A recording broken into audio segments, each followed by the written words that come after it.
Allora, la prima domanda riguarda, diciamo, durante il film ho notato che il film è diviso, cioè c'è queste discussioni su bene o male, luce e ombre, ok?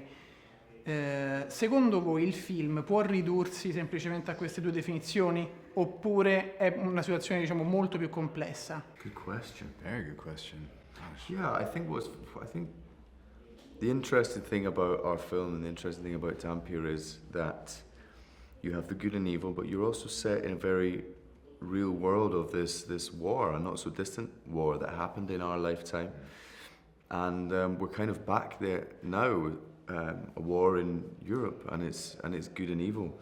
So yes, we have this not just in the vampires, but with the backdrop of the Balkan War, we are questioning good and evil and sides. Yeah, we're definitely dealing with moral ambiguities. The good and evil within the characters and within ourselves, and absolutely there's a more traditional good versus evil narrative coursing through it, of course. But I look forward to muddying the waters of that idea as well.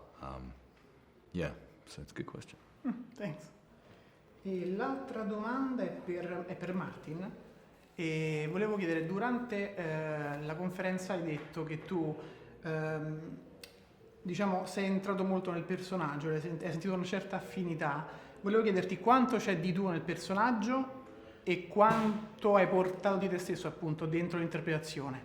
Yeah, I was very lucky. I think we were all very lucky with the scenario and that was made by production and by the film company, that we had these incredible sets and these incredible costumes, and we stepped into this world of Romanian countryside, which isn't so distant from the Serbian sort of location that we were playing.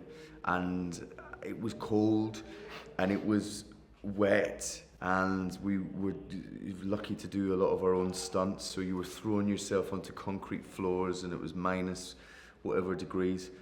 So you felt battered and you felt bruised and you felt knackered and tired, and I was flying home to London to see my family, sometimes 24-hour commute to get back to London to see my family for one day. And you had the red eyes and the tired, and I feel like that's the place that Kuryak is in as a soldier in this world. He's not sleeping much. So in some ways there was no acting involved with that stuff. I had a much nicer time. I was in front of a green screen in a studio. Someone was bringing me fresh coffee. No, I was also in the Romanian forest, mostly under a rain machine, and so you do feel an element of. The less acting you have to do, the better. Really, the less you have to imagine, the better. I think. Then you can just play the scenario, exactly. And play the dynamic between the humans. Absolutely. If you don't have to imagine that there is a small army over there, just look into the eyes of the crew. But I mean, I think yes, you've certainly related to your character, and we're interested to plumb the depths of that. There's even crossover madly. Like, I want to be a dad, and that's what the character is desperate to be, and he's sort of this character with questionable intent, but essentially, he wants to guide his son, perhaps towards a path of pure evil, but he does want to guide him. But it's great stuff. Fine.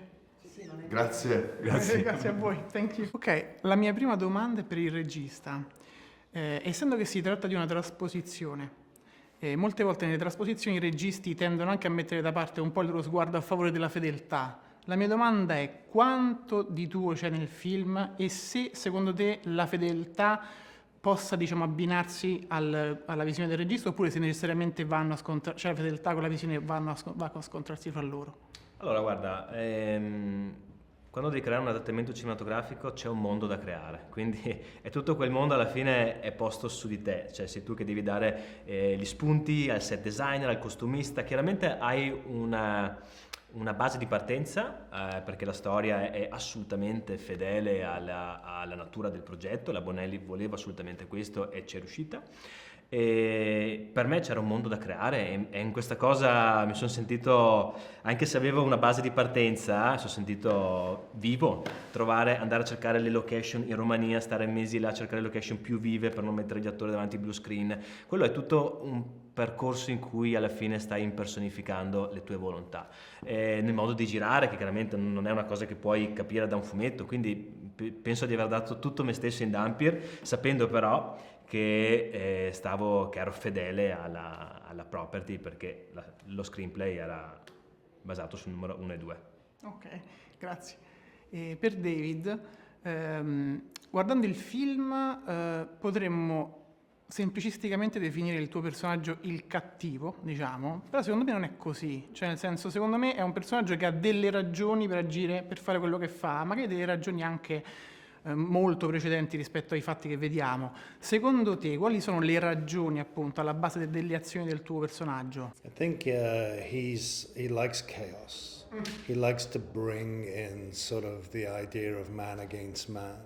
He likes to sort of oversee this sort of world of destruction that he can manipulate. And I think his survival is built on that. He has to have this sort of chaos and this blood to survive. But he knows that the real place of survival is when man turns on man, and he can manipulate that. And that's what he needs. He wants to be part of this overseeing of this terrible, terrible, destructive chaos that man is able to exert on each other through war and conflict.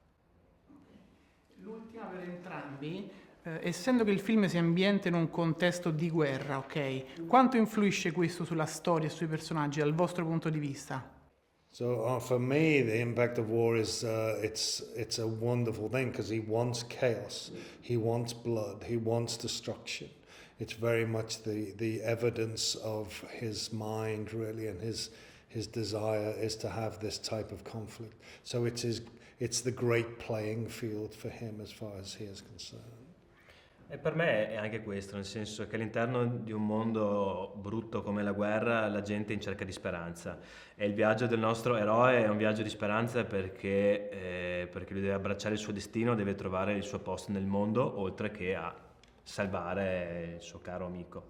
Quindi ecco, penso che la guerra enfatizza tutti quanti questi conflitti all'interno di questi personaggi. Ok, thank you. Grazie.